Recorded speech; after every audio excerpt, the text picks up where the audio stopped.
মারো, ইন্দুকে মারো। আরে বাবা, আমিও দেখি তোমার কত বড় ক্ষমতা। কি বলছিলি? কি বলছিলি? গোসাই বাড়ির ছেলে বউয়ের গায়ে হাত তুলতে পারে না, তাই না? মহাকাব্য পড়নি না? মনে আছে? ধর্ম রক্ষা করতে একজন যার রাক্ষসী বোনকে নাক কেটে দিয়েছিল, আজকে আমি তোমার বোনের রক কাটবো। চালাও আমার বোনের গায়ে হাত। চালাও তুমি চাবুক। এইদিকে আমি তোমার বোনের নুলি কাটবো। চালাও। দাদাই আমাকে মেরে ফেলবে, দাদাদের মাথায় রক্ত উঠে গেছে, আমাকে বাঁচা। চুপ! কি রক্তিম, থেমে গেলে কেন? মারো, ইন্দুকে মারো।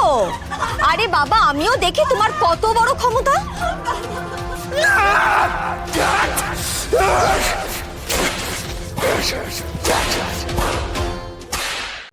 আজই ডাউনলোড করুন আর এনজয় করুন আপনার পছন্দের শো।